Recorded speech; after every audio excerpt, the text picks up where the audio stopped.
আজকের আলোচনা কার্ল মার্কসকে নিয়ে, মানে ইতিহাসকে তিনি ঠিক কিভাবে দেখতেন সেই ব্যাপারটা নিয়ে একটু গভীরে যাব। এটা শুধু সাল তারিখ বা কে রাজা হলো কে গেল সে গল্প নয়, ঠিক, বরং মূল প্রশ্নটা হলো ইতিহাস কেন সেভাবে ঘটে, মানে এর পেছনের কারণটা কি। মার্কসের চোখে দেখলে ইতিহাস আসলে একটা লড়াইয়ের গল্প। হ্যাঁ, একটা নিরন্তর সংগ্রামের, বিশেষ করে যারা শ্রম দেয় আর যারা সেই শ্রমের লাভের অংশটা ভোগ করে তাদের মধ্যেকার যে টানাপোড়েন। একদম, সেই সংঘাতটাই কিন্তু মূল চালিকা শক্তি, তাই না? চলুন এই দৃষ্টিকোণটা নিয়ে আজ কথা বলি। আচ্ছা, সাধারণভাবে আমরা ইতিহাস বলতে কি বুঝি? স্কুলে যা পড়ি আর কি, ঘটনার পর ঘটনা, সাল তারিখ। হ্যাঁ, একটা টাইম লাইনের মতো, অমুক যুদ্ধ, তমুক সন্ধি। কিন্তু মার্কস প্রশ্ন তুললেন, এই ঘটনাগুলো ঘটছে কেন? এর পেছনে আসল চালিকা শক্তিটা কি? তিনি বললেন, ইতিহাস শুধু ঘটনা নয়, বরং এটা হলো প্রধানত শ্রেণী সংগ্রামের ফল। ঠিক, মার্কসের বিশ্লেষণের একেবারে কেন্দ্রে আছে এই শ্রেণী সংঘাত বা ক্লাস কনফ্লিক্টের ধারণাটা। সমাজে উৎপাদনের যে উপকরণগুলো থাকে, ধরুন জমি বা আজকের দিনে ফ্যাক্টরি, পুঁজি, হ্যাঁ, এগুলোর মালিক কারা, তার উপর ভিত্তি করে দুটো প্রধান শ্রেণী তৈরি হয়।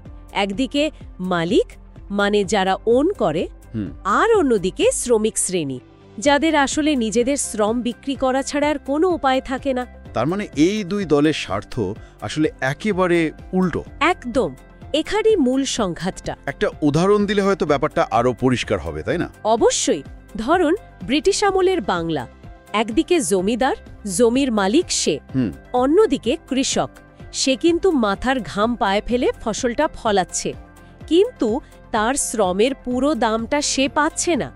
উদ্বৃত্তটা বাড়তি লাভটা চলে যাচ্ছে জমিদারের পকেটে।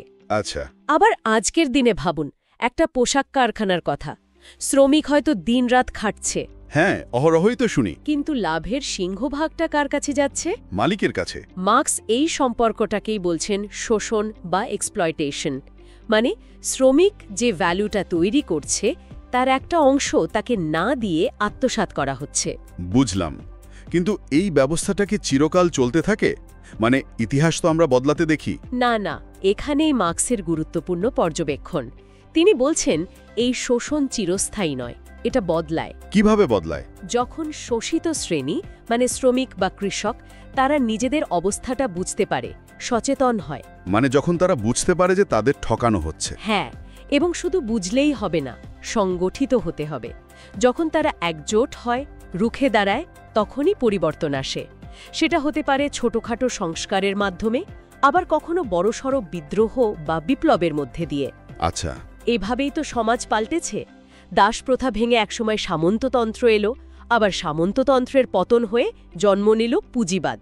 মার্কসের মতে এটাই ইতিহাসের পথ চলা।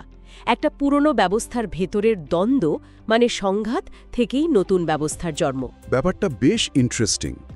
কিন্তু এখনকার সময়ে এই একবিংশ শতাব্দীতে এসে, যেখানে টেকনোলজি এত এগিয়ে গেছে, গ্লোবালাইজেশন, সেখানে দাঁড়িয়ে মার্কসের এই চিন্তাগুলো কি আর খাটে? এটা খুব খুব জরুরি একটা প্রশ্ন।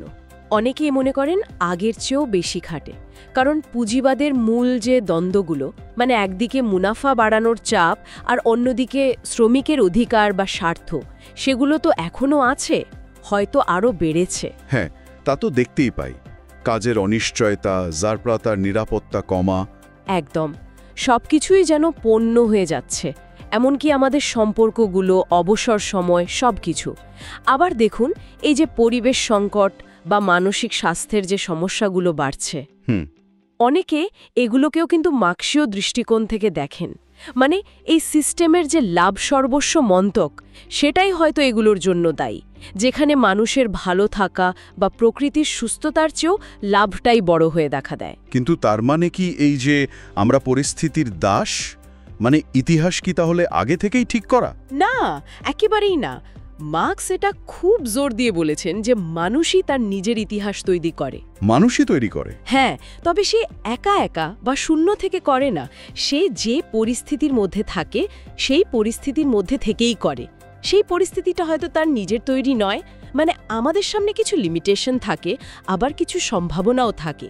কিন্তু আমরা যদি সচেতন হই, প্রশ্ন করি, জ্ঞান অর্জন করি আর সবচেয়ে বড় কথা সংগঠিত হই, তাহলে আমরা সেই পরিস্থিতিটাকে বদলাতে পারি। তার মানে ভবিষ্যৎটা খোলা, পূর্ণনির্ধারিত নয়। একদম।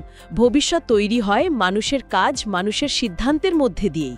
তাহলে সারসংক্ষেপে যদি বলি, মার্কসের চোখে ইতিহাস পড়া মানে শুধু অতীতের ঘটনা জানা নয়, বরং সমাজের ভেতরে যে শক্তিগুলো কাজ করছে, বিশেষ করে বিভিন্ন শ্রেণীর মধ্যে যে সংঘাত চলছে, সেটাকে বোঝা, আর বোঝা কিভাবে সেই সংঘাত থেকেই পরিবর্তন জন্মায়।